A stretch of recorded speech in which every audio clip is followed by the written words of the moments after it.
नमस्कार दोस्तों, आप सभी का स्वागत है हमारे YouTube चैनल VCS अकेडमी पर। और आज के इस वीडियो में हम नीट IIT से संबंधित टॉपिक लेकर आए हैं। इस वीडियो से हम कक्षा 11 का चैप्टर दोलन ऑसिलेशन को स्टार्ट करने जा रहे हैं और इस वीडियो में हम सरल आवर्त गति के बारे में चर्चा करेंगे।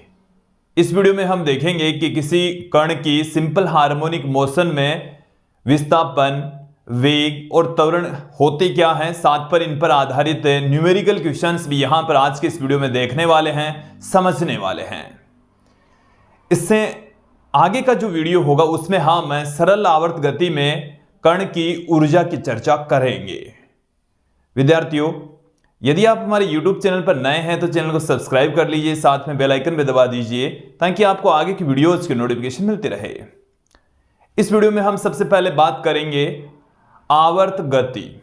आवर्त गति होती क्या है? तो देखिए, ऐसी गति जिसमें कण एक ही पथ पर बार बार अपनी गति को दोहराएं, एक ही पथ पर बार बार चले, निश्चित समय अंतराल के पश्चात चलें, तो उस गति को हम आवर्त गति कहते हैं। एक बार फिर से सुन लीजिए कि यदि कोई कण निश्चित समय अंतराल पश्चात उसी पथ पर बार बार अपनी गति को दोहराता है तो उस गति को हम आवर्त गति कहते हैं।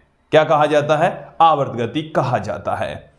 अब देखिए, आवर्त गति की मैं एग्जांपल की बात करूं यहां पर, तो जैसे पंखा घूम रहा है तो पंखे की जो गति होती है वो एक आवर्त गति होती है। पृथ्वी सूर्य के चारों ओर चक्कर लगा रही है तो पृथ्वी की जो गति है वो एक आवर्त गति होती है। पृथ्वी स्वयं अपनी अक्ष के स्थान पर घूमती है, वो भी एक आवर्त गति है। इसके अलावा मैं बात करूं घड़ी की सुई, तो घड़ी की सुई भी कैसी गति कर रही है? एक आवर्त गति कर रही है। एक निश्चित समय अंतराल पश्चात उसी पथ पर अपनी गति को दोहरा रहे हैं। तो ये सब जो गतियों के एग्जाम्पल हैं वो आवर्त गतियों के उदाहरण है। क्लियर? हम यहां पर आज की इस वीडियो में सरल आवर्त गति की चर्चा करने वाले हैं, सिंपल हार्मोनिक मोशन की चर्चा करने वाले हैं। देखिए, सरल आवर्त गति क्या होती है?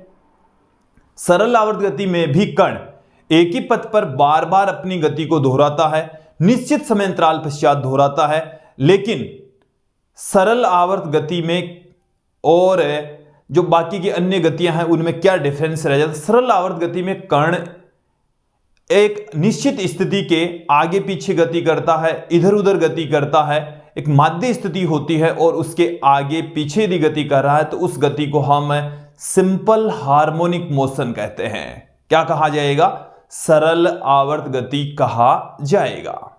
ठीक है। अब ये जो सरल आवर्त गति होती है ये खुद भी दो प्रकार की होती है। ये खुद भी कितनी प्रकार की होगी? दो प्रकार की, रेखीय सरल आवर्त गति और कोणीय सरल आवर्त गति। चलिए मैं सबसे पहले बात करता हूं, यहां पर बात करेंगे आवर्त गति की। आवर्त गति, तो देखिए आवर्त गति तो हम किसे कहेंगे? यदि कोई कण निश्चित समय अंतराल पश्चात उसी पथ पर बार बार गति करे, निश्चित समय अंतराल पश्चात कोई कण निश्चित समय अंतराल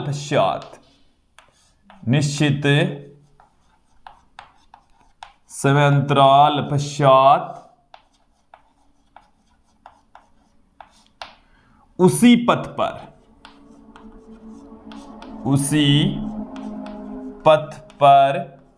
बार बार गति करे, तो उस गति को हम आवर्त गति कहते हैं। क्लियर? अब ये देखिए, आवर्त गति के अंदर भी हम कौन सी आवर्त गति पढ़ेंगे?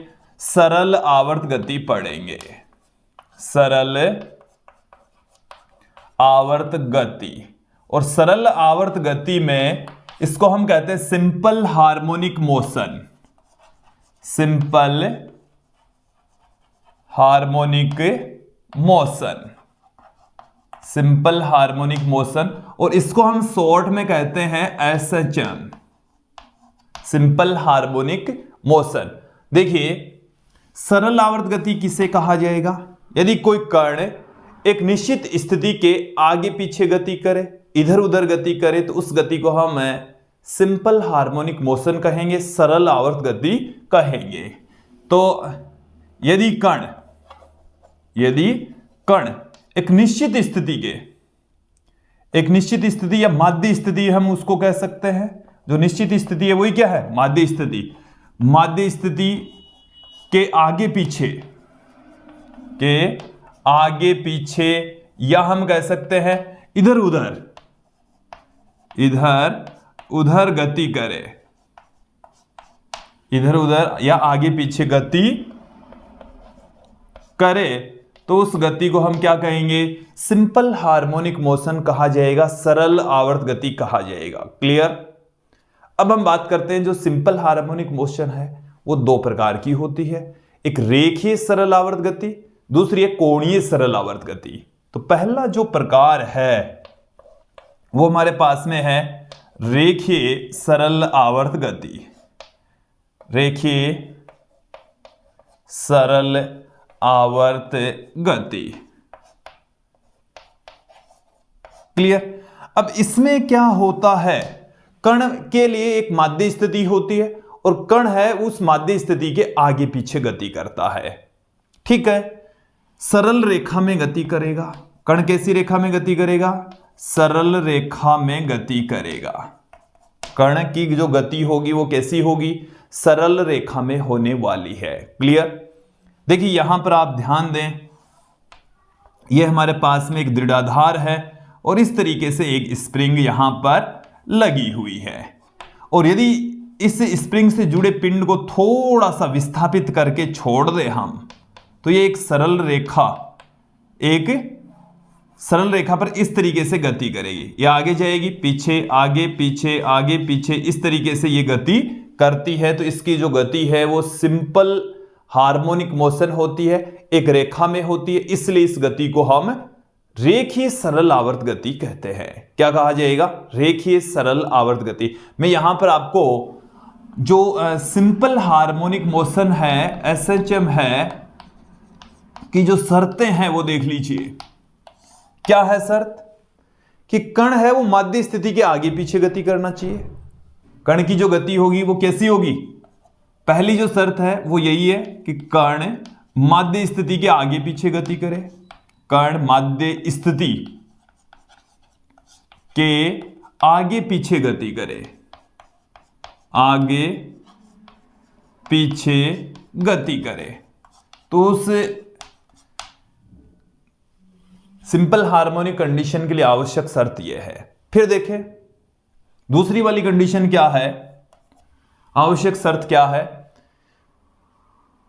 कि कण पर जो कार्यरत बल है, कण पर कार्यरत जो बल है वो माध्य स्थिति की ओर होना चाहिए। कण पर कार्यरत बल किधर होना चाहिए? कण पर कार्यरत बल माध्य स्थिति की ओर होना चाहिए। माध्य स्थिति की ओर होना चाहिए, माध्य स्थिति की ओर होना चाहिए। क्लियर? फिर देखें तो यहां पर आप देखेंगे कि ये जो स्प्रिंग है वो ये माध्य स्थिति है। यदि ये यहां से यहां चली गई तो इसके ऊपर बल लगेगा, इधर बल इस ओर काम करेगा, माध्य स्थिति की ओर काम करेगा। और यही सिंपल हार्मोनिक मोशन के लिए आवश्यक शर्त है कि जो बल है, पिंड के ऊपर जो बल है वो माध्य स्थिति की ओर काम करना चाहिए। क्लियर? अगला जो इसका पार्ट है, जो दूसरा इसका पार्ट है, वो देखिए हमारे पास में क्या है? कोणीय सरल आवर्त गति। कोणीय सरल आवर्त गति। कोणीय सरल आवर्त गति में क्या होगा? कण किसी निश्चित बिंदु के रेस्पेक्ट घूर्णन गति करेगा। कण क्या है? एक वर्तीय पथ पर गति करेगा, एक किसी निश्चित अक्ष के रेस्पेक्ट गति करेगा, लेकिन वो भी एक माध्य स्थिति के आगे पीछे ही गति करने वाला है। समझे आप इसको? ये हमारे पास में एक दृढ़ाधार है और यहां से हमने इस पर एक धागे से एक पिंड लटका दिया है। धागे से हमने क्या लटका दिया है? एक पिंड को लटका दिया है। क्लियर? अब देखें, इसको यहां से थोड़ा सा विस्थापित करके छोड़ दें तो इसकी जो गति है वो इस तरीके से होगी। ये इसकी माध्य स्थिति कहलाएगी। ये इसकी कौन सी स्थिति है? माध्य स्थिति। तो आगे पीछे आगे पीछे आगे पीछे, ठीक है। इस स्थिति में बल माध्य स्थिति की ओर, इस स्थिति में बल माध्य स्थिति की ओर बल काम करेगा।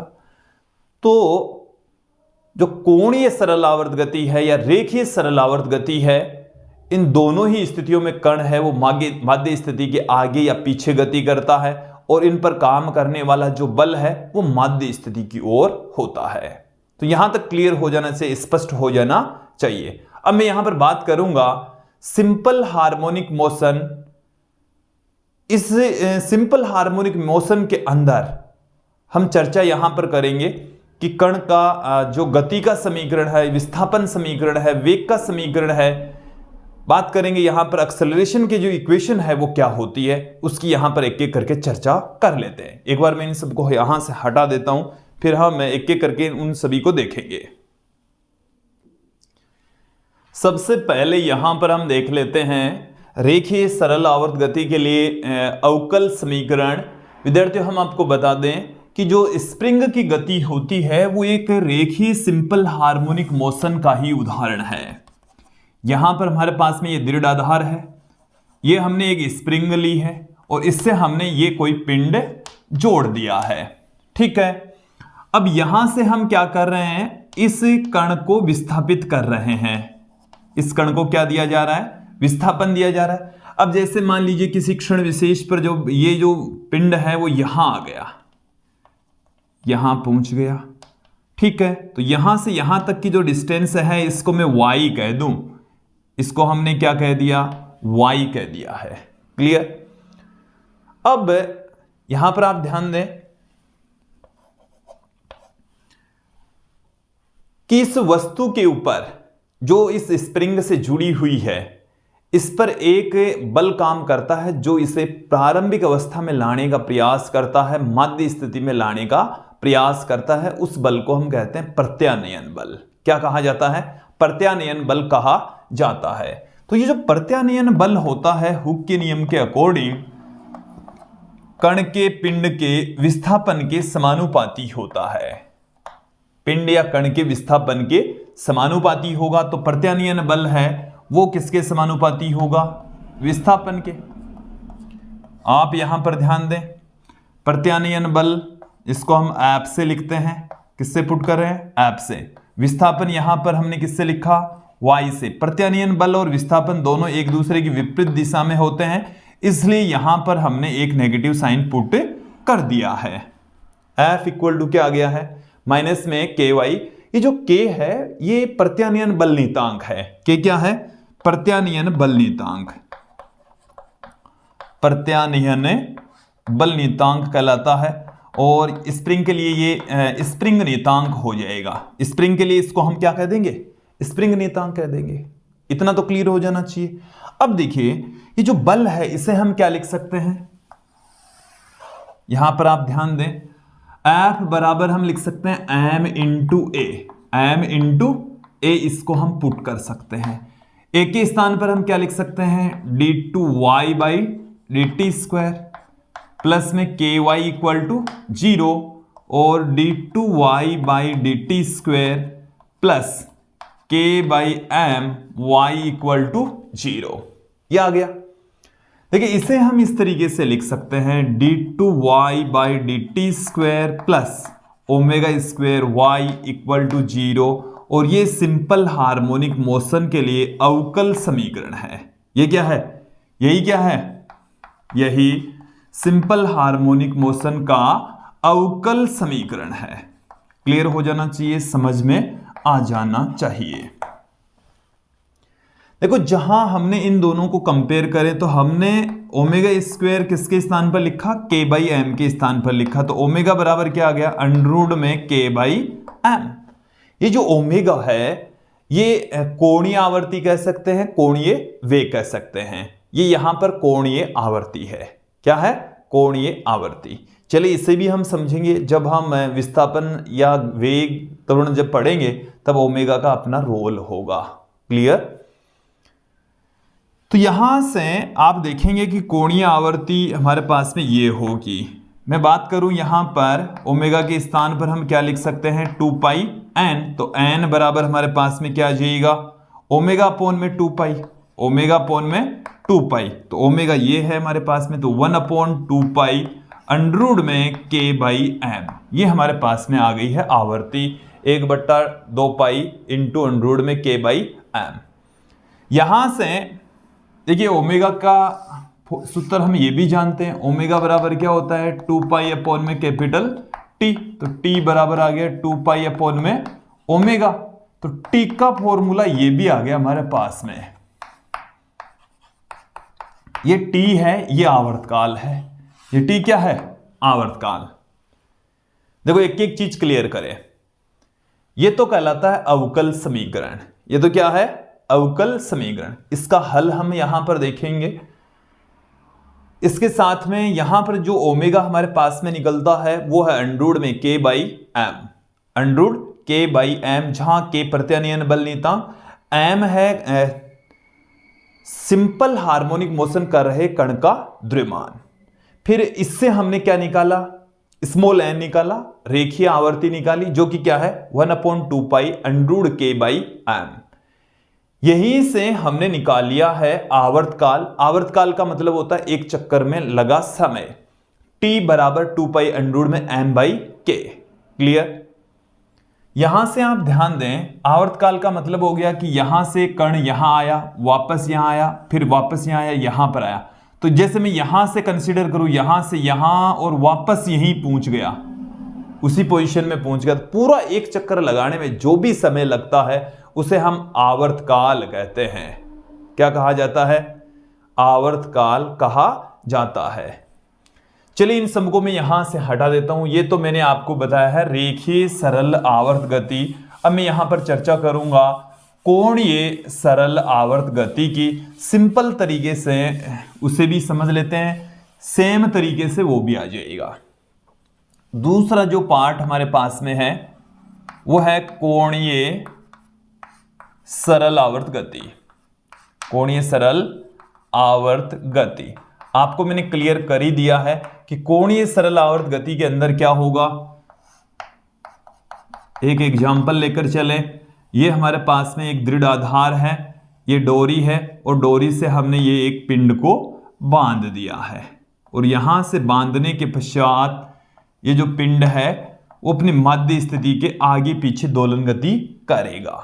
क्लियर। ये जो इसकी स्थिति है ये है मध्य स्थिति, मध्य स्थिति कहलाती है। ठीक है।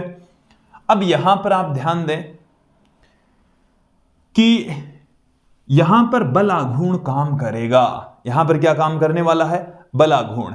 इसे आप समझें कि इधर तो नीचे तो काम कर रहा है mg और इधर ये वाला एंगल हम थीटा मान लें, तो इसको हम ऐसे तोड़ दें तो ये वाला जो एंगल है थीटा हो जाएगा और ये जो घटक है वो mg cos थीटा, जो कि इस डोरी में उत्पन्न तनाव के द्वारा क्या हो जाएगा निरस्त हो जाएगा। लेकिन एक बल यहां पर काम करेगा mg sin थीटा, ये कौन सा बल काम कर रहा है mg sin थीटा, और ये जो mg sin थीटा है वो ही इसको मूल स्थिति में लाने का काम करता है और इस बल के द्वारा इस बिंदु के रेस्पेक्ट एक बल आघूर्ण क्रिएट होता है, वही इसको मूल अवस्था में मध्य स्थिति में लाने का काम करता है।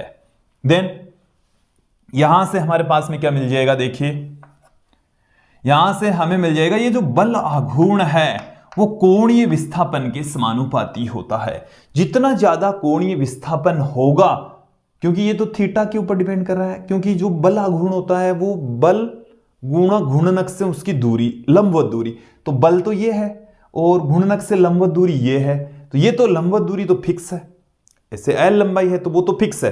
अब बल का मान कब बढ़ेगा, जब थीटा बढ़ेगा, mg sin थीटा, जो थीटा इंक्रीज होगा तो mg sin थीटा बढ़ेगा, बल बढ़ेगा, बल आघूर्ण बढ़ेगा, तो जो बल आघूर्ण है वो थीटा के समानुपाती होता है। बल आघूर्ण किसके समानुपाती है, थीटा के समानुपाती होता है। तो यहां से देखिए विद्यार्थियों कि हम प्रोपोर्शनल का साइन हटाते हैं तो एक कांस्टेंट, ये भी एक हुक का नियम ही है कोणीय सरल आवर्त गति के लिए। ये जो c है वो समानुपाती स्थिरांक है, यह है प्रत्यानयन बलाघूर्ण नियतांक, प्रत्यानयन बलाघूर्ण नियतांक।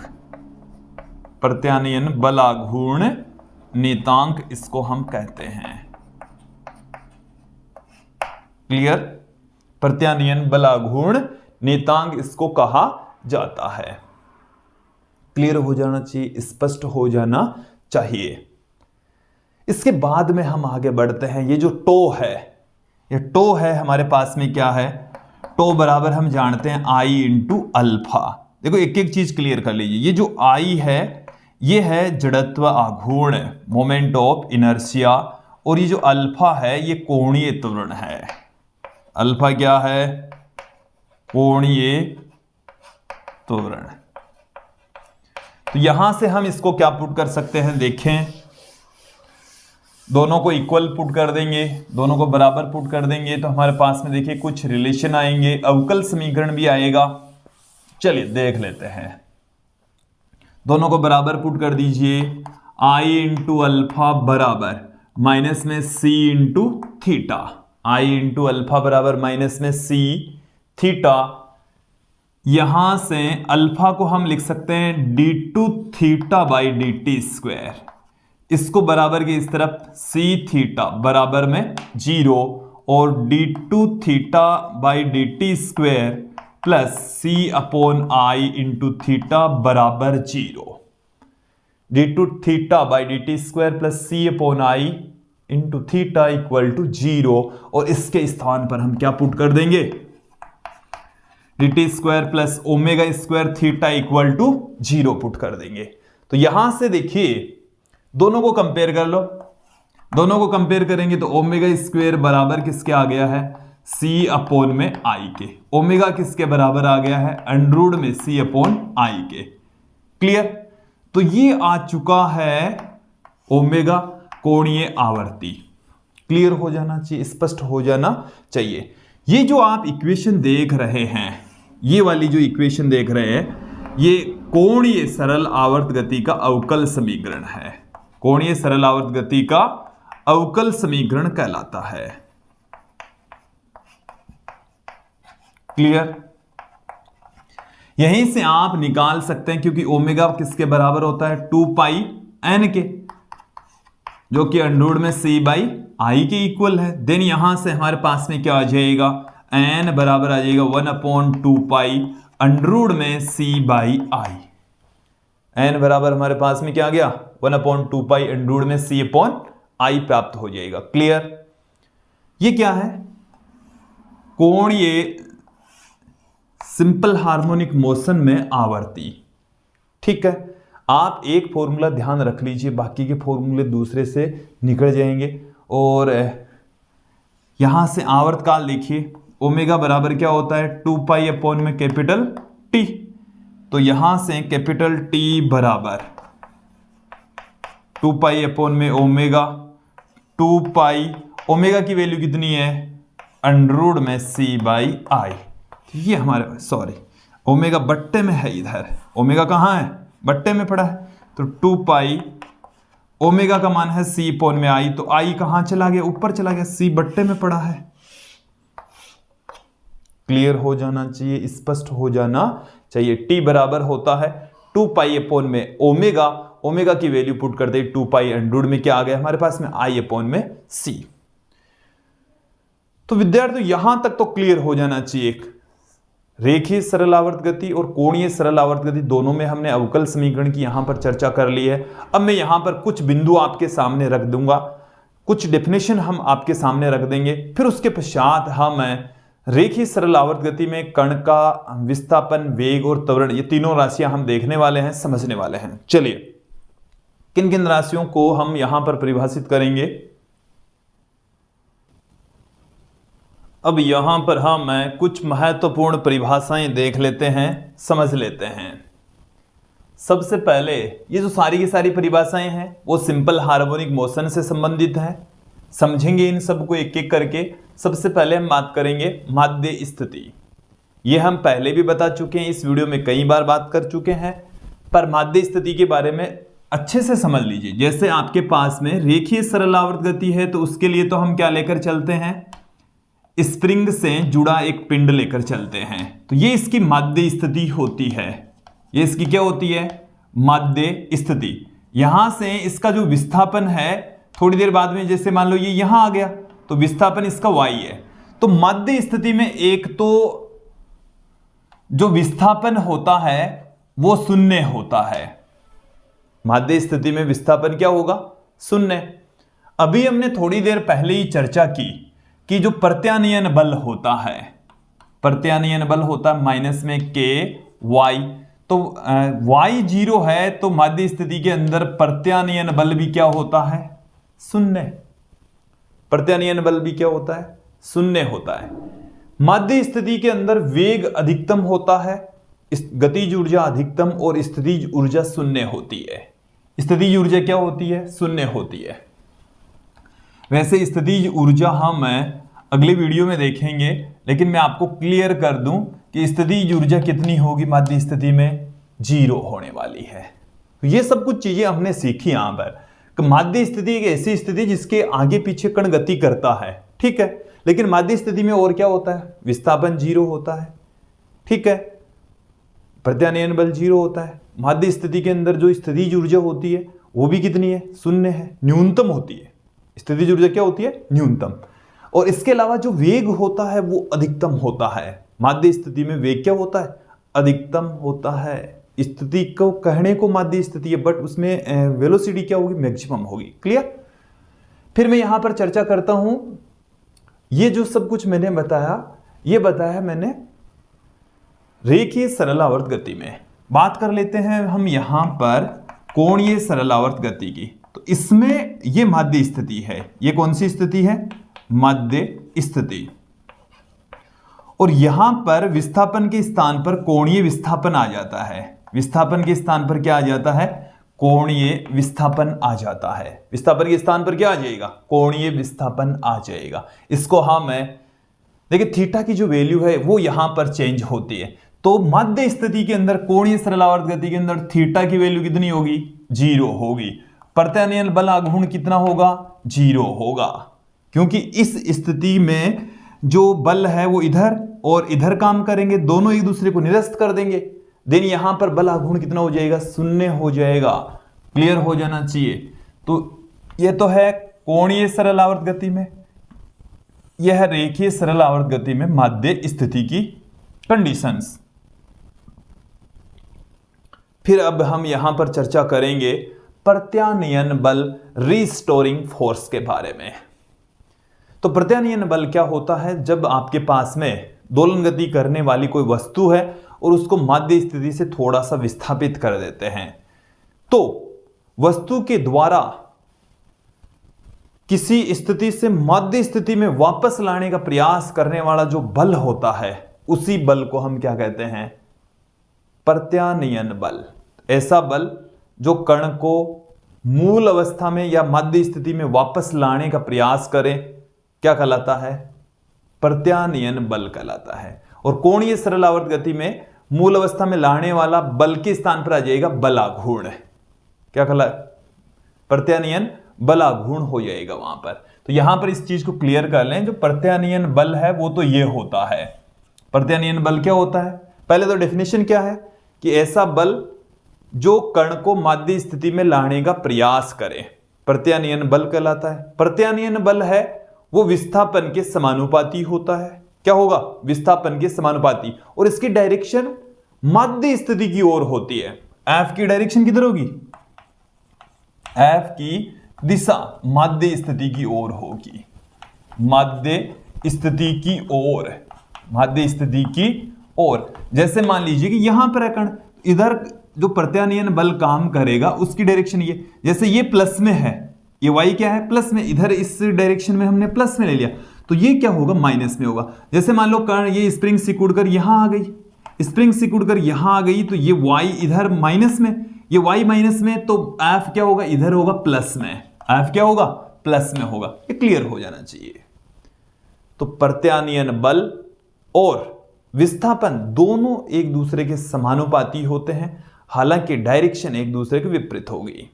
प्रत्यानयन बल विस्थापन की विपरीत दिशा में काम करता है। क्लियर? तो यहां पर देखें आप, F बराबर आ जाएगा माइनस में के वाई। एफ बराबर क्या आ गया, माइनस में के वाई। क्लियर हो जाना चाहिए, स्पष्ट हो जाना चाहिए, समझ में आ जाना चाहिए, कहीं कोई दिक्कत नहीं होनी चाहिए। फिर हम बात करते हैं आयाम। आयाम क्या होता है, अधिकतम विस्थापन होता है। आयाम क्या चीज है, अधिकतम विस्थापन। जैसे मान लीजिए कि ये हमारे पास में स्प्रिंग वाला ही निकाय है, ये ऐसे है इस तरीके से। अब यहां से ये हमारे पास में है माध्य स्थिति।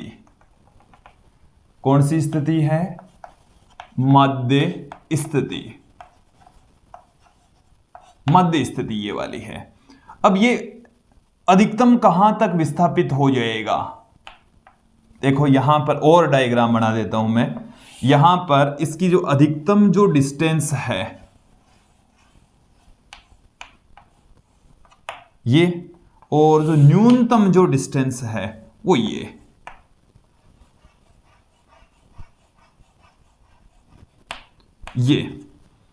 यहां पर आप ध्यान दें, ये जो y है वो मैक्सिमम है। y मैक्सिमम जो होता है ना, इसको हम कहते हैं आयाम। इसी को ही क्या कहा जाता है, आयाम कहा जाता है। इसे क्या कहा जाता है, आयाम। कि जो अधिकतम विस्थापन है, माध्य स्थिति से जो पिंड की कण की अधिकतम जो दूरी होती है ना, उसी को ही हम क्या कहते हैं, एम्पलीट्यूड कहा जाता है, आयाम कहा जाता है। क्लियर। आयाम को हम यहां पर ऐसे पुट करते हैं, तो y का जो मान है वो इस स्थिति के अंदर प्लस में a, या इस स्थिति के अंदर हो जाएगा माइनस में a, माइनस में a, जो कि क्या होता है, आयाम होता है। तो आयाम क्या चीज है, अधिकतम विस्थापन। अधिकतम विस्थापन। विस्थापन को हम कहां y से पुट कर रहे हैं, किससे लिखा जा रहा है, y से लिखा जा रहा है। ठीक है, आगे बढ़ते हैं। दोलन या कंपन, देखिए इनके विस्थापन को हम एक ग्राफ के जरिए समझ लेते हैं कि ये हमारे पास में क्या है, एक वक्र है इस तरीके का। तो यहां से इधर विस्थापन को हम रिप्रेजेंट कर रहे हैं। थोड़ा सा डायग्राम दोबारा बढ़ा लेते हैं, सही नहीं बढ़ा था।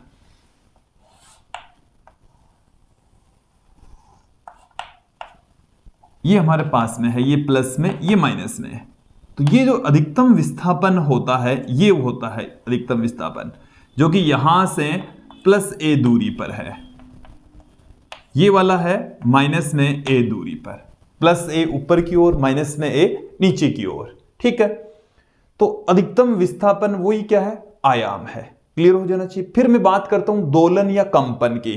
तो यहां पर ध्यान दें, दोलन या कंपन को इसे समझें कि पिंड यहां था, फिर ये यहां पर गया, वापस यहां आया, फिर यहां आया, फिर यहां आया, तो एक पूरा चक्कर हो गया।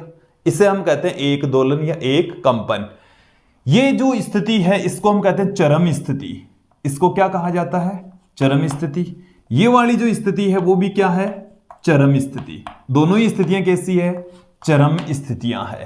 दोनों ही कैसी स्थितियां, चरम स्थितियां है। ये वाली जो स्थिति है वो माध्य स्थिति है। तो कण क्या करेगा, माध्य स्थिति से पहले चरम स्थिति पर, फिर चरम स्थिति से माध्य स्थिति पर, फिर माध्य स्थिति से दूसरी तरफ चरम स्थिति पर, फिर उस चरम स्थिति से वापस यदि माध्य स्थिति पर लौट आता है तो उसको हम कहते हैं एक कंपन या एक दोलन। एक कंपन या एक दोलन उसको कहेंगे। क्लियर हो जाना चाहिए। फिर देखो क्या है, आवर्तकाल।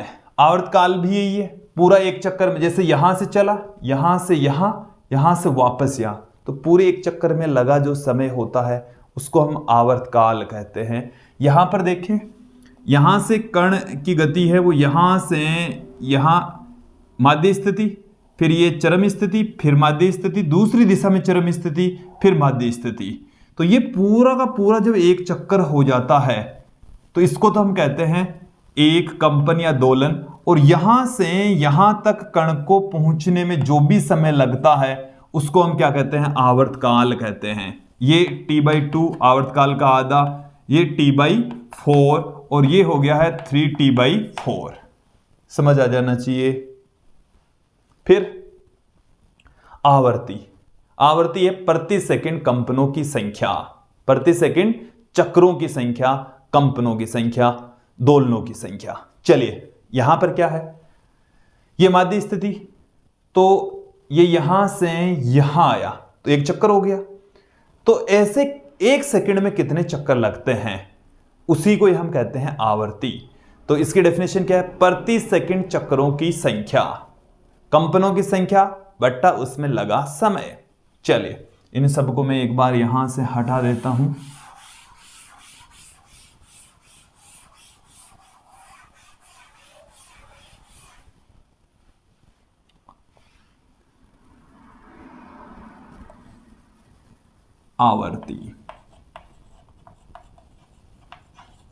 आवर्ती को स्मॉल n से पुट करते हैं। यह है कंपनों की संख्या या चक्रों की संख्या, कंपनों की संख्या बट्टे में क्या होगा, उनमें लगा समय, उनमें लगा समय, उनमें लगा समय। तो देखिए यहां से एक रिलेशन हमारे पास में आ जाएगा। यदि एक कंपन है तो उसमें लगा समय कितना होता है, कैपिटल टी। तो ये रिलेशन आपके पास में आ गया है कि आवर्ती आवर्तकाल के व्युत्क्रमानुपाती होती है। इसके मात्रक की बात करें तो यह है चक्कर प्रति सेकंड या कंपन प्रति सेकंड, कंपन प्रति सेकंड, जिसको हम हर्ट्ज कहते हैं। इसे क्या कहा जाता है, हर्ट्ज कहा जाता है, HZ से पुट करते हैं। क्लियर। देखो फिर हम आगे बढ़ते हैं, कोणीय आवर्ती।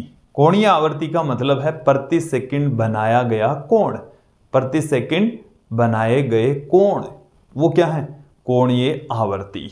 तो देखिए कोणीय आवर्ती को हम ओमेगा से पुट करते हैं और ये रेखीय आवर्ती को 2 पाई से गुणा करने पर प्राप्त होगी। तो ओमेगा बराबर 2 पाई एन, या आप इसको ऐसे कह दीजिए, बनाया गया कोण, कण द्वारा बनाया गया कोण, कण द्वारा बनाया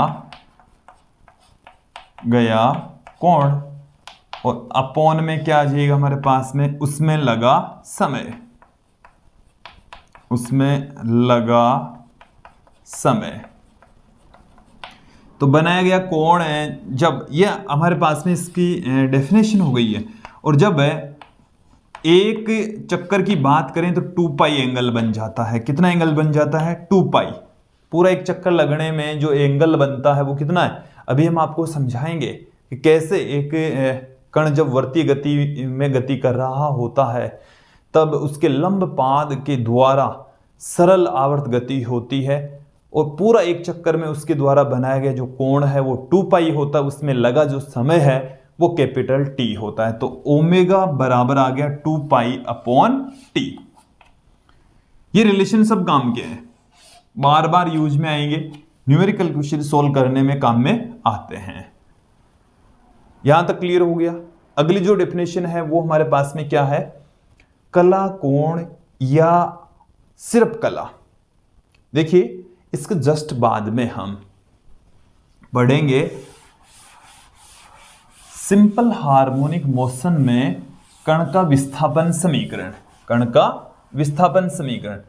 तो जो विस्थापन समीकरण है वो y बराबर a साइन ओमेगा टी से लिखा जाएगा, y बराबर a साइन ओमेगा टी, क्योंकि जो सिंपल हार्मोनिक मोशन है जो हमने ये पढ़ा है उसमें अवकल समीकरण पढ़ा है ये, तो इस अवकल समीकरण को सेटिस्फाई करने वाली इक्वेशन, इस अवकल समीकरण का जो हल है वो हमें y बराबर a साइन ओमेगा टी प्राप्त होता है। देन यहां से अब समझो कला कोण क्या है, ये साइन के एंगल में जो भी राशि है ना इसको हम कहते हैं कला कोण या सिर्फ कला, कला कोण। ठीक है, ये कण की स्थिति को बताता है, स्थिति और उसका मान।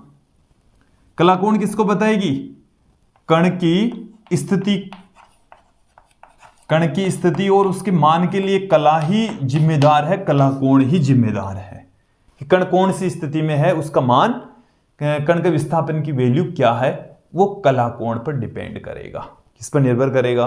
कला कोण पर निर्भर करने वाला है। क्लियर? फिर देखें, बात करते हैं यहां पर कलांतर।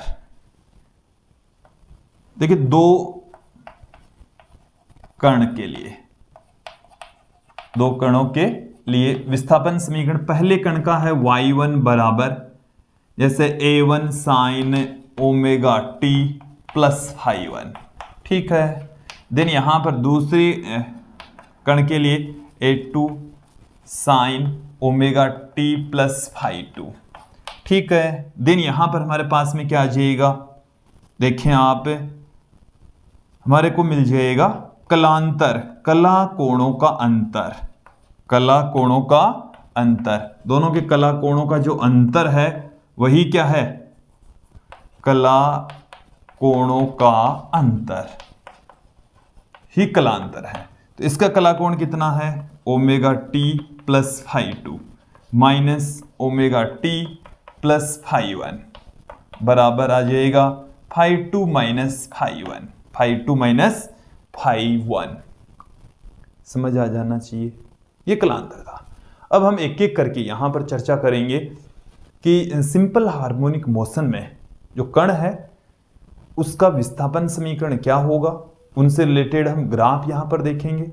फिर उसके पश्चात वेग और त्वरण भी यहां पर देखेंगे।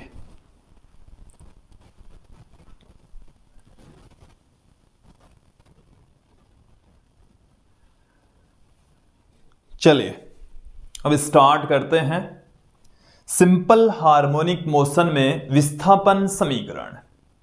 इसके लिए हम क्या करेंगे कि हम एक कण लेंगे और उसे वृत्ताकार पथ पर गति करवाएंगे। चलिए देखें, समझें कि ये हमारे पास में एक वृत्ताकार पथ है, इस तरीके का एक वृत्ताकार पथ है। यहां पर ये कोई पॉइंट O है और यह बिंदु A है और A से कण थोड़ी देर पश्चात B पर पहुंच जाता है। ये मैं ले लेता हूं इधर y एक्सिस और ये हम ले लेते हैं इधर x एक्सिस। ये पॉइंट A है। चलिए यहां पर एक बार डायग्राम को समझें कि हमारे पास में एक स्मॉल a त्रिज्या का वृत्ताकार पथ है जिस पर कोई कण चक्कर लगा रहा है, ठीक है। अब इसके किसी एक्सिस के ऊपर, चाहे तो x एक्सिस ले लीजिए चाहे y एक्सिस ले लीजिए, ये y एक्सिस है, इनके ऊपर आप कण की स्थिति से लंब डालिए तो इसको हम बोलते हैं लंब पाद। इसको क्या कहा जाता है? लंब पाद। तो लंब पाद है, उसकी जो गति होगी ना वो सिंपल हार्मोनिक मोशन होगी। इसे क्लियर करें। कण तो कैसे चक्कर लगा रहा है? वो वृत्ताकार पथ पर चक्कर लगा रहा है और उसकी स्थिति से किसी एक्सिस के ऊपर आप क्या डाल दीजिए? लंब डालिए। तो लंब डालेंगे तो ये है लंब पाद।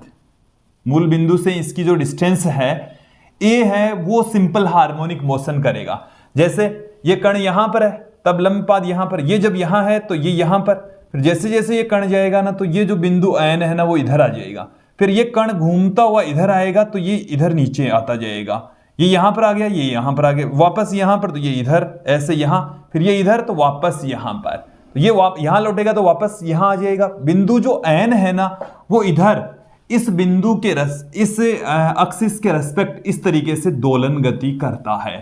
पहले जैसे जैसे कण ऊपर जाएगा तो ये ऊपर जाएगा, फिर ये नीचे आएगा, फिर ऐसे चलेगा। तो ये कण वृत्ताकार पथ पर चक्कर लगा रहा है और कण से किसी एक्सिस के ऊपर डाला गया जो लंब है उसकी स्थिति बिंदु O से मूल बिंदु से जो डिस्टेंस है लंब पाद है वो दोलन गति कर रहा है। वो कौन सी गति कर रहा है? दोलन गति कर रहा है। तो इसी के लिए हम क्या ज्ञात करेंगे? विस्थापन समीकरण ज्ञात करेंगे। तो जैसे मान लीजिए कि ये जो कण है वो थोड़ी देर में स्मॉल t समय में वो यहां से यहां पहुंच गया और एंगल बना लिया इसने थीटा, तो यहां से यहां तक की जो डिस्टेंस है वो है y। डिस्टेंस कितनी है? y है। क्लियर? इसको हम कहते हैं विस्थापन। इसे ही क्या कहा जाता है? विस्थापन कहा जाता है। चलिए विस्थापन को हम y से लिख रहे हैं और चित्र में देख लीजिए कि हमारे पास में इस डायग्राम से आप देखें कि ये एंगल थीटा, तो ये एंगल भी कितना हो जाएगा, थीटा हो जाएगा। ये वाली डिस्टेंस है ए, ठीक है। तो यहां से हमारे पास में मैं लगा दूं यहां पर साइन थीटा, तो साइन थीटा बराबर होता है लंब बट्टे में कर्ण, लंब बट्टे में कर्ण। तो लंब तो यहां पर हो गया थीटा के सामने वाली भुजा y, और कर्ण हमारे पास में हो गया है a, कर्ण हमारे पास में क्या हो गया, a हो गया। तो y बराबर क्या आ गया है, a साइन थीटा, y बराबर क्या आ गया है, a साइन थीटा। क्लियर, समझ में आ जाना चाहिए। विस्थापन समीकरण यही क्या है, विस्थापन समीकरण, विस्थापन समीकरण सिंपल हार्मोनिक मोशन में विस्थापन समीकरण होता है। क्लियर। थीटा के स्थान पर जैसे मान लीजिए कण है वो ओमेगा कोणीय वेग से गति कर रहा है, ए से बी तक जाने में टी समय लग रहा है, तो ओमेगा बराबर क्या आ जाएगा, थीटा अपॉन टी, और यहां से थीटा बराबर आ जाएगा ओमेगा टी। तो इसको हम क्या लिख देंगे, y बराबर a sign omega T. Clear. ये क्या है, विस्थापन समीकरण। यहां तक क्लियर हो जाना चाहिए, ठीक है। बात करें यहां पर चरम स्थितियों पर, चरम स्थिति एक तो ये वाली है, एक ये वाली है। चरम स्थितियों को भी हम नाम दे देते हैं। चले मैं नाम देता हूं, इसको नाम दे दिया हमने m, इसको नाम दे दिया हमने m डेस। चरम स्थितियों पर, चरम स्थितियों पर y का जो मान है वो या तो प्लस में a या माइनस में a होगा। चरम स्थितियों पर क्या होगा, प्लस में a या माइनस में a होगा, मतलब आयाम के इक्वल होगा। यदि मैं यहां पर ग्राफ खींचूं, ग्राफ के लिए देखिए y और t के बीच में ग्राफ हमें इस तरीके का मिलने वाला है, ऐसा ग्राफ हमें प्राप्त होने वाला है। t/2, t/4, 3t/4, और ये हमारे पास में y। जैसे जैसे समय बढ़ता है y का मान इंक्रीज होता जाता है, अधिकतम हो जाता है, फिर घटता घटता कितना हो जाएगा, 0 हो जाएगा। फिर और समय बढ़ेगा तो दूसरी दिशा में अधिकतम होगा, फिर 0 हो जाएगा। चले तो यहां पर ये जो वैल्यू है ये है प्लस में a, और ये वाली जो वैल्यू है ये है माइनस में a। क्लियर हो जाना चाहिए, स्पष्ट हो जाना चाहिए। पूरे एक चक्कर में इस तरीके से विस्थापन और समय के बीच में ग्राफ हमें प्राप्त होने वाला है, ठीक है। आगे चलकर हम इनको वेलोसिटी से भी कंपेयर करेंगे, देखेंगे। देखिए ये तो वक्र तब है जब कण है वो माध्य स्थिति से, इसको हम माध्य स्थिति कहेंगे। फिर ये वाली क्या है, माध्य स्थिति से गति प्रारंभ करता है। एक विस्थापन समीकरण जब है कि कण है जब वो चरम स्थिति से गति प्रारंभ करे, तब उस कंडीशन में जो विस्थापन कण किधर से गति स्टार्ट करे, कण जब चरम स्थिति से गति प्रारंभ करे, चरम स्थिति से गति प्रारंभ करे, गति प्रारंभ करे, चरम स्थिति से गति प्रारंभ करेगा, तो उसके लिए जो विस्थापन समीकरण है वो आपको ये वाला यूज में लेना है। इसको क्लियर करें, y बराबर a cos omega t। Clear.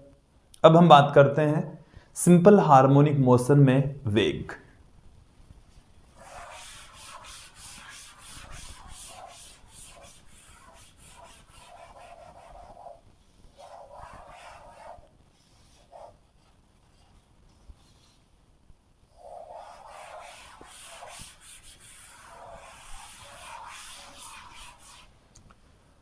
हमारे पास में विस्थापन समीकरण ये है, y बराबर a साइन ओमेगा t।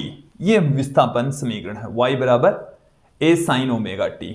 तो आप यहां पर ध्यान दें, वेग, सिंपल हार्मोनिक मोशन में वेग, और वेग को हम v से लिख रहे हैं, जो कि क्या होगा, dy/dt, dy/dt। तो इसको आप t के रेस्पेक्ट डिफरेंशिएट कर दीजिए, तो a cos omega t, omega T का करेंगे तो ओमेगा यहां पर आ जाएगा हमारे पास में। तो वेलोसिटी ये आ गई है, a omega cos omega t, ठीक है। एक तो वेग का फॉर्मूला ये आ चुका है, इसे आप दूसरे रूप में भी लिख सकते हैं। दूसरा रूप कौन सा है? v बराबर a omega cos omega T, और cos ओमेगा टी की जगह हम लिख सकते हैं 1 minus sign square omega T की घात है 1/2। तो a ओमेगा, इस a को मैं ले जाता हूं अंदर, तो ओमेगा अंदर ले जाऊंगा तो इसका स्क्वायर हो जाएगा, a square minus a square sine square omega T. Then यहां से इसको हम v बराबर क्या पुट कर दें? ओमेगा अंडररूट में a square minus Y square, ये हम पुट कर सकते हैं। क्लियर? यहां से आप देखें, दोनों तरफ से वर्क कर दें तो v square upon omega square बराबर क्या आ गया? a square minus Y square. और यहां से और क्या पुट कर दें हम? इसको हम ऐसे लिख सकते हैं, वाई स्क्वायर को इधर ले आए और a स्क्वायर का भाग लगा दें, तो v square upon a square omega square plus Y square upon a square बराबर 1। देखो हमारे पास में क्या क्या है, इन चीजों को कौन कौन से रिलेशन है, इनको एक एक करके समझ लेते हैं। इनको मैंने चलो हटा दिया है, फिर एक साथ देख लेंगे कि ये हमारे पास में वेग आ गया। विस्थापन को आप जब भी डिफरेंशिएट करोगे तो क्या आएगा? वेग आएगा, जो कि a omega cos omega T के रूप में आ गया।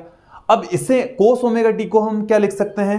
देखो sine square theta plus cos square theta बराबर क्या होता है? 1 होता है। तो कोस स्क्वायर थीटा बराबर हम लिख सकते हैं 1 माइनस साइन स्क्वायर थीटा, और कोस थीटा बराबर लिख सकते हैं 1 माइनस साइन स्क्वायर थीटा का रूट। तो ये हमने पुट कर दिया इधर।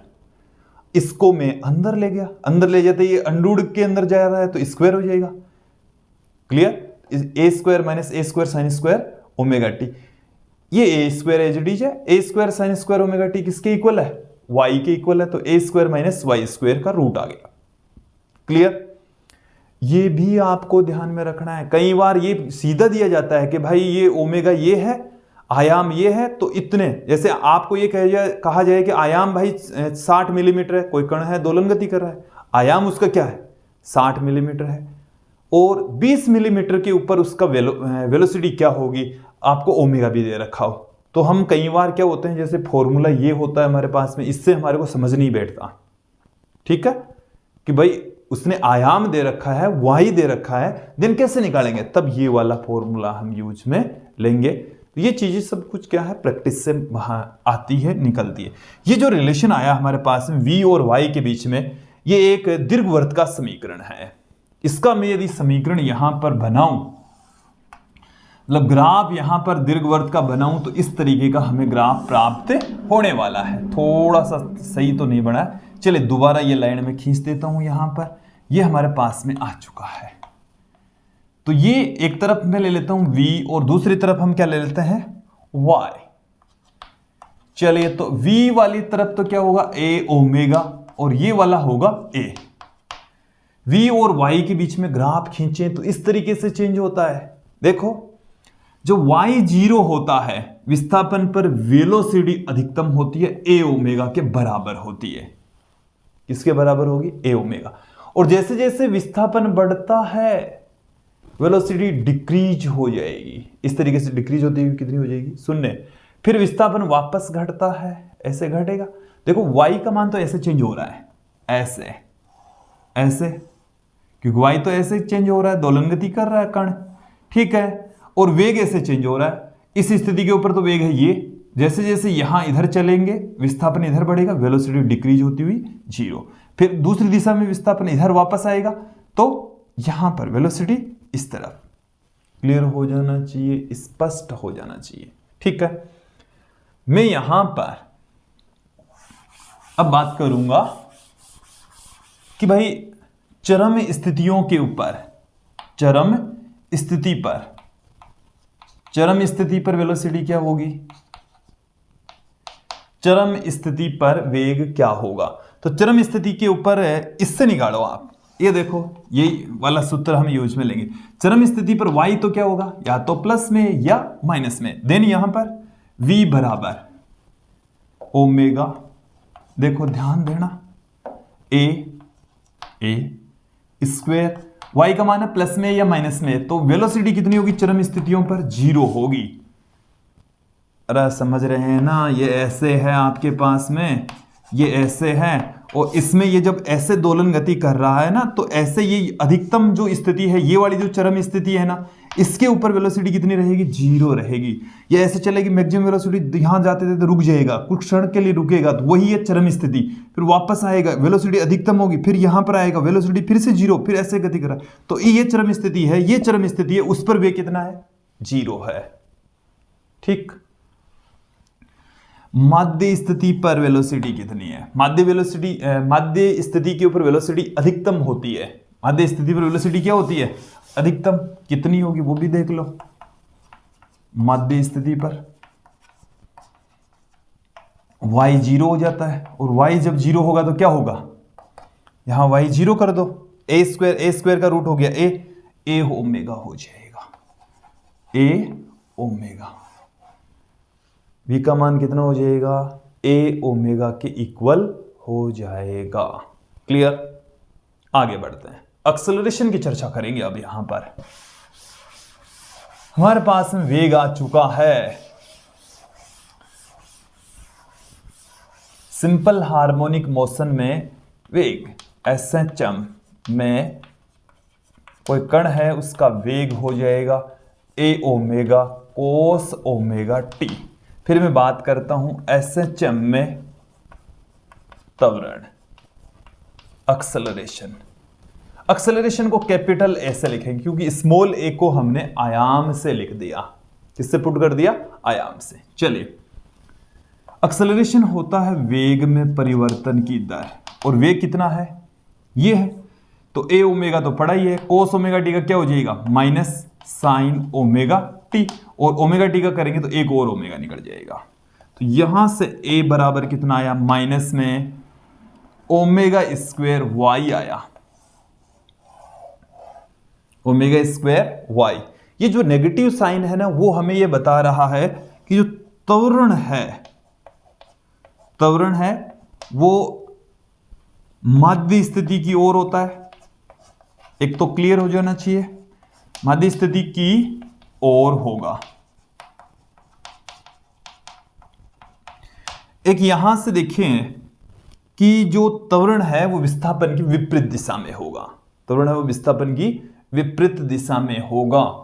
चलिए, ये ग्राफ के जरिए आपको समझा देते हैं यहां से कि यदि मैं यहां पर एक तरफ ले लेता हूं, इधर हम ले लेते हैं कि ये हमारे पास में है त्वरण कैपिटल ए, और दूसरी तरफ हमने ले लिया y, तो ऐसा ग्राफ आएगा। ऐसा देखिए, इसके पीछे रीजन समझें कि y यहां पर धनात्मक, y का मान आ गया आपके पास में प्लस में a। जब प्लस में a आएगा तो एक्सेलरेशन कितना आएगा, एक्सेलरेशन आएगा a बराबर माइनस में a ओमेगा स्क्वायर। चलिए देखो, फॉर्मूला देखते जाओ आप, तो y बराबर माइनस में a ओमेगा स्क्वायर। क्यों, y का मान आपके पास में क्या है, a है, देन यहां पर ये आ जाएगा माइनस में a स्क्वायर। और जब आपके पास में y की वैल्यू, y का मान है माइनस में a, तब आपके पास में इसका मान कितना आएगा, a का मान आएगा प्लस में a ओमेगा स्क्वायर। तो जब एक राशि, क्योंकि यहां रखते जाओगे ना, प्लस में है इसका मान तो माइनस में a ओमेगा स्क्वायर, y का मान माइनस में है तब a का मान plus a omega square. Clear. तो ये ग्राफ आ गया हमारे पास में, मूल बिंदु से गुजर रही है, और इस रेखा का ढाल देखो कितना आएगा। ढाल हमारे पास में एक तो ऋणात्मक है, ढाल कैसी है, ऋणात्मक है। हमारे पास में ग्राफ होता है y बराबर mx प्लस c, तो अंतःखंड तो यहां पर कितना है, 0, और ये जो m है वो है ओमेगा स्क्वायर। m क्या है, माइनस में ओमेगा स्क्वायर, माइनस में ओमेगा स्क्वायर के इक्वल इसका ढाल है। तो ये सारी चीजें इतनी तो क्लियर हो जानी चाहिए। अब यहां पर मैं दो चीजें क्लियर कर देता हूं। चरम स्थितियों पर त्वरण का मान कितना है, चरम स्थिति ये वाली है, ये चरम स्थिति है, और इसके संगत y1 का जो मान है वो या तो ये या ये। तो चरम स्थितियों पर, कौन सी स्थिति पर, चरम स्थिति पर a का मान कितना आएगा, देखो चरम स्थितियों पर, चरम स्थितियों के ऊपर y का मान तो आएगा या तो प्लस ए या माइनस ए। तो कैपिटल A का मान आएगा या तो प्लस ए ओमेगा स्क्वायर या माइनस ए ओमेगा स्क्वायर। माध्य स्थिति पर, माध्य स्थिति पर y का मान 0 तो A का मान भी 0। इतना स्पष्ट हो गया होगा। तो ये हमने देख लिया है एक्सेलरेशन। अब मैं थोड़ा सा कंपेयर करता हूं इनके ग्राफ से कि हमारे पास में 3 इक्वेशन आ गई है। ये देखिए, ये हमारे पास में 1, 2 और 3, ये 3 समीकरण आ गई है। इसको मैं क्या लिख सकता हूं? चलिए इसको मैं थोड़ा सा और अपग्रेड करता हूं। इसे मैं लिख दूं a omega sine omega t plus pi by 2, omega t plus pi by 2। इसे मैं क्या लिख दूं? चल पहले एक बार तो इसको लिख देता हूं मैं। हमारे पास में है ए माइनस में a omega square sine omega t, इसे आपने ऐसे भी लिखा, माइनस में ओमेगा स्क्वायर वाई। इसे मैं क्या लिख दूं?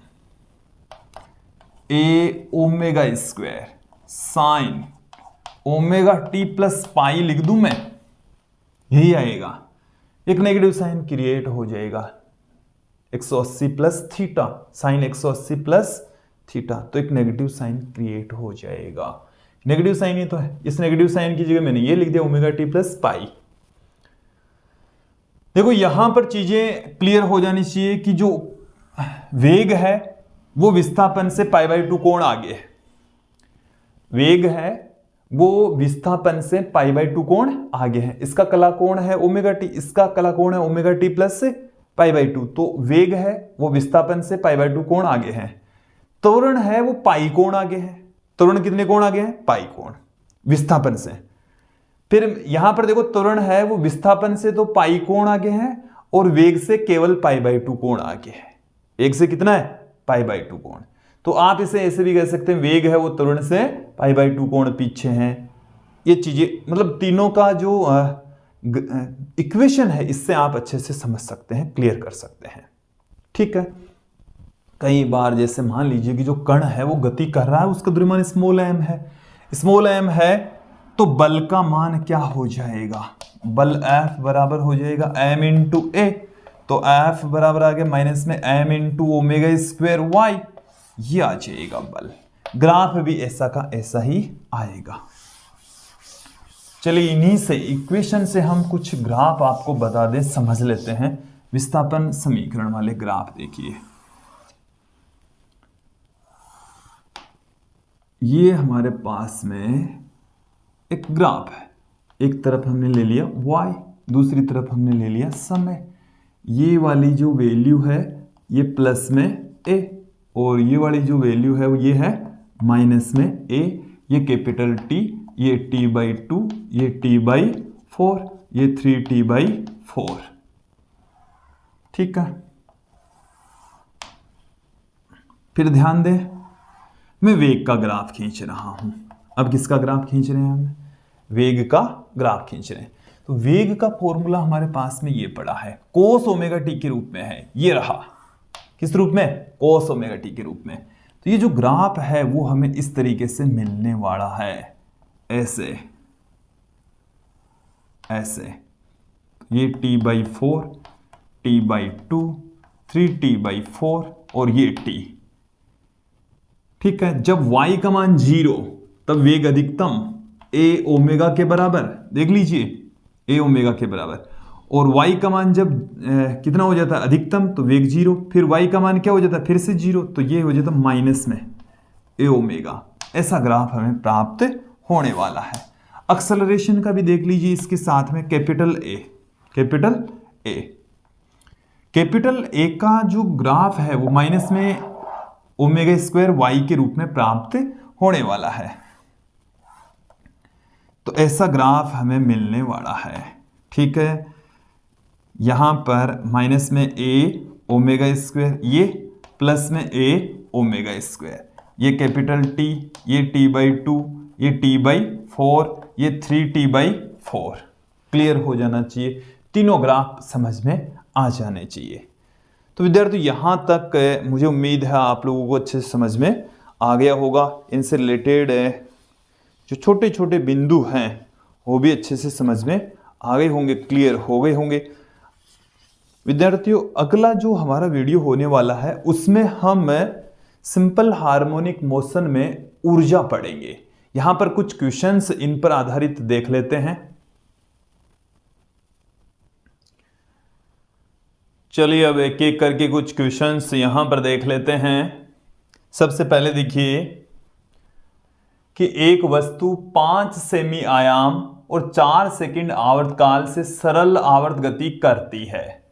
जब वस्तु दोलन की मध्य स्थिति x बराबर 0 पर होती है तो समय का मापन करते हैं। तब गणना कीजिए कि जब मध्य स्थिति पर वस्तु होती है तो वहां से हम समय का मापन स्टार्ट कर रहे हैं। तो देखें आयाम हमें 5 सेमी दे रखा, आवर्तकाल हमें 4 सेकंड दे रखा है। तो कुछ राशियां हमें पूछे, एक ही क्वेश्चन से हम बहुत कुछ सीख पा रहे हैं। दोलन की आवृत्ति क्या होगी? आवर्ती को हम स्मॉल n से लिख रहे हैं जो कि 1/कैपिटल T के बराबर होता है। ये हमें कैपिटल T दे रखा है। आवर्तकाल क्या दे रखा है? आवर्तकाल जो कि 4 सेकंड है। तो 1/4 इसका मतलब आ गया 0.25 हर्ट्ज। ये आ गई हमारे पास में आवर्ती। 0.5 सेकंड पर विस्थापन, 0.5 सेकंड पर विस्थापन का समीकरण यह है y इज इक्वल टू तो a साइन ओमेगा t, और एक का जो मान हमारे पास में है वो है 5 सेमी, आंसर भी सेमी में ही आएगा। फिर साइन ओमेगा का जो मान है वो हमारे, देखिए ओमेगा की जगह हम क्या पुट कर दें, 2 पाई अपॉन में t की जगह मैं लिख दूं कैपिटल T की जगह मैंने लिख दिया 4 और स्मॉल t की जगह हमारे पास में 0.5। तो यहां से देखें, इसको क्लियर करें कि पॉइंट हटाया तो एक 0 लगा दिया, तो ये तो 2 आ गया, 2 से 2 कट गया, π/4 रह गया, π/4। तो 5 इंटू साइन π/4, π/4 का मतलब क्या हुआ? 45 डिग्री, और 45 डिग्री का मान होता है 1/√2। तो ये आ गया हमारे पास में 5√2 सेमी, 5√2 सेमी। वस्तु का अधिकतम त्वरण A का जो मैक्सिमम मान होता है वो A ओमेगा स्क्वायर होता है, A ओमेगा स्क्वायर। A का मान कितना है क्वेश्चन में? वो है 5 सेमी, 5 सेमी। आंसर है वो किस में आएगा? सेमी में आएगा, ठीक है। तो 5 है ये। ओमेगा की जो वैल्यू है वो कितनी है? या इसको 0.05 कर लो, कहीं कोई दिक्कत नहीं है अपन को। तो यहां से ओमेगा का मान है 2 पाई n का मान है 0.25, तो 0.25 का स्क्वायर। तो यहां से आप ध्यान दें कि 0.25 को 2 से गुणा करेंगे तो 0.5, और 0.5 का स्क्वायर करेंगे तो 0.25, तो 5 इंटू 0.25 इंटू पाई का स्क्वायर, ठीक है। क्लियर हो जाना चाहिए। इसको इससे गुणा करेंगे तो 0.5 आ गया, 0.5 का स्क्वायर करेंगे तो 0.25 आ गया, 0.25 को अब इससे मल्टीप्लाई कर दीजिए, देन यहां से कितना आ जाएगा 1.25 पाई स्क्वायर सेमी पर सेकेंड स्क्वायर, सेमी पर सेकेंड स्क्वायर। क्लियर हो जाना चाहिए। इसके बाद में भी देखिए आप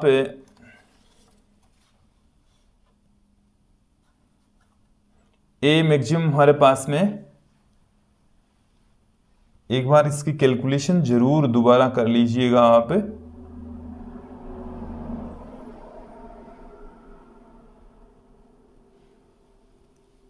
पॉइंट 0.25 को 2 से गुणा करेंगे 0.5 का स्क्वायर हो गया 0.25 को गुणा करेंगे तो 1.25 ही आएगा, पाई स्क्वायर और देखेंगे आप लोग कर लेंगे। चले हम आगे बढ़ते हैं। 3 सेमी पर विस्थापन पर वेग क्या होगा? तो y की वैल्यू हमें 3 सेमी दे रखी है, तो v बराबर हमारे पास में क्या फॉर्मूला होता है? ओमेगा अंडररूट में a square minus y square. तो यहां से ओमेगा की वैल्यू हमें क्वेश्चन के अंदर दे नहीं रखी है, हमने निकाली है। कितने निकाली है? ओमेगा बराबर होता है 2 पाई अपॉन में कैपिटल टी, और कैपिटल टी का मान हमें 4 दे रखा है, ए वो हमें 5 दे रखा, तो 5 का स्क्वायर माइनस 3 का स्क्वायर, तो ये हमारे पास में आ गया पाई बाई 2, पाई बाई 2। और यहां से देखो 25 माइनस 9 16 आ गया, तो ये 4 आ गया, ये सेमी में आएगा, तो 2 पाई सेमी पर सेकेंड, 2 पाई सेमी पर सेकेंड, 6.25 सेमी पर सेकेंड। तो ये क्वेश्चन अच्छे से समझ में आ गया होगा। नेक्स्ट क्वेश्चन की ओर बढ़ते हैं।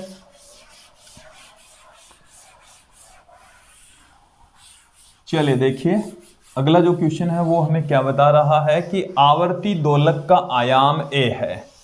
आयाम कितना है? a।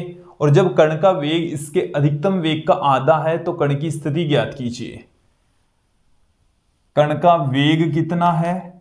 अधिकतम वेग का आधा, अधिकतम वेग का आधा, और अधिकतम वेग होता है a ओमेगा, तो a ओमेगा का आधा हो गया। तब आपको स्थिति ज्ञात करनी है। v बराबर हम क्या जानते हैं? ओमेगा अंडररूट में a square minus Y square, Y ज्ञात करना है, स्क्वायर कर दीजिए दोनों तरफ से। v स्क्वायर बराबर ओमेगा स्क्वायर इंटू में a square minus Y square. तो यहां पर v की वैल्यू कितनी है? a ओमेगा अपॉन 2, तो a ओमेगा अपॉन 2 का होल स्क्वायर बराबर omega square a square minus Y square. पहले पुट कर दे तो सीधा कट जाता, अब भी कट जाएगा। a स्क्वायर बट्टे में 4, ओमेगा स्क्वायर से ओमेगा स्क्वायर कैंसिल, बराबर a square minus Y square. तो वाई स्क्वायर बराबर कितना आ गया? a square minus a square by 4, तो 3/4 a स्क्वायर आ गया, और y बराबर आ गया अंडररूट में 3/2a, अंडररूट में 3/2a। ठीक है। अगला जो क्वेश्चन है वो क्या है कि सरल आवर्त गति करने वाले दोलित्र का आयाम कैपिटल A तथा आवर्तकाल कैपिटल T है। इसे अक्ष बराबर a से अक्ष बराबर a/2 तक होने में लगा समय कितना होगा? चले इसको मिटा देता हूं मैं। इसे एक बार समझ लें क्वेश्चन को कि दोलित्र की स्थिति, प्रारंभिक स्थिति कितनी, कौन सी दे रखी है? a, और फिर a/2 तक होने में कितना टाइम लगता है, तो ये चरम स्थिति पर है। और चरम स्थिति के लिए विस्थापन समीकरण आप कौन सा यूज में लेंगे? y बराबर लेंगे a cos ओमेगा t, ये वाला लेंगे। यहां पर y की वैल्यू कितनी दे रखी है? एक तो a से y बराबर a/2 तक होने में लगा समय, अक्ष दे रखा था, मैंने इसको y से पुट कर दिया।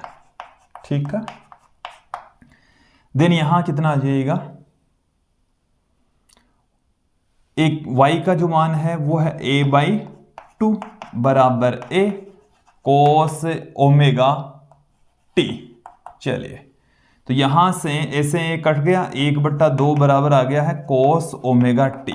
1/2 किसका मान आएगा? जब ओमेगा t का मान कितना हो? जब ओमेगा टी कितना हो? 60 डिग्री हो, ओमेगा टी 60 डिग्री हो, या इसको π/3 कह दें, π/3 कह दीजिए। ए बराबर हमारे पास में क्या आ गया? π/3 अपॉन ओमेगा, ओमेगा की जगह चलिए 2 पाई अपॉन में कैपिटल टी पुट कर दिया, तो यहां से पाई कैंसिल हो गया, स्मॉल टी बराबर आ गया कैपिटल टी बट्टे में 6। टी का मान, स्मॉल टी का मान कितना आ गया? कैपिटल टी बट्टे में 6 आ गया है। नेक्स्ट क्वेश्चन देखें। 60 हर्ट्ज आवर्ती के साथ, 60 हर्ट्ज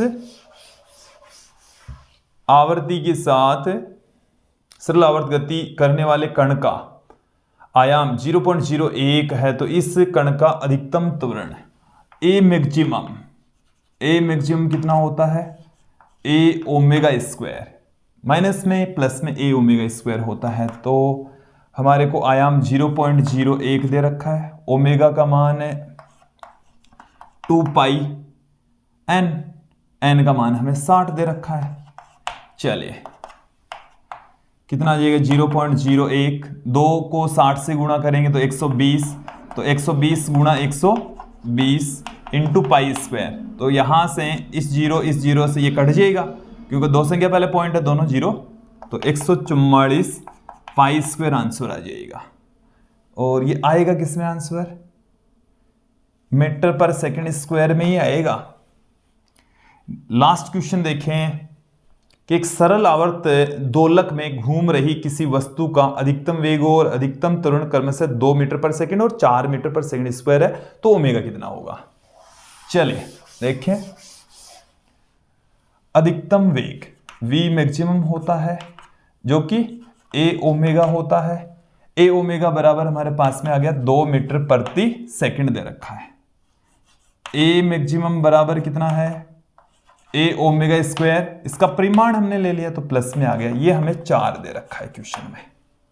ठीक है, इसमें इसका भाग लगा दें, a maximum upon v maximum बराबर a ओमेगा स्क्वायर बट्टे में a ओमेगा बराबर ओमेगा।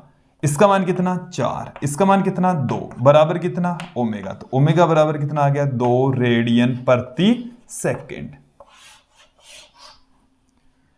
तो विद्यार्थियों, ये था आज का हमारा वीडियो जिसमें हमने सिंपल हार्मोनिक मोशन होती क्या है, रेखीय सरल आवर्त गति, कोणीय सरल आवर्त गति, साथ में सिंपल हार्मोनिक मोशन में किसी पार्टिकल का विस्थापन, वेग, त्वरण, ये सब कुछ देखा। उन पर आधारित न्यूमेरिकल क्वेश्चंस देखें।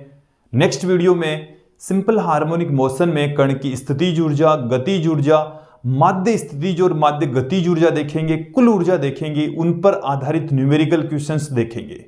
तो आज की इस वीडियो में इतना ही, जल्द ही हम मिलेंगे नेक्स्ट वीडियो में। आज के लिए इतना ही, धन्यवाद दोस्तों।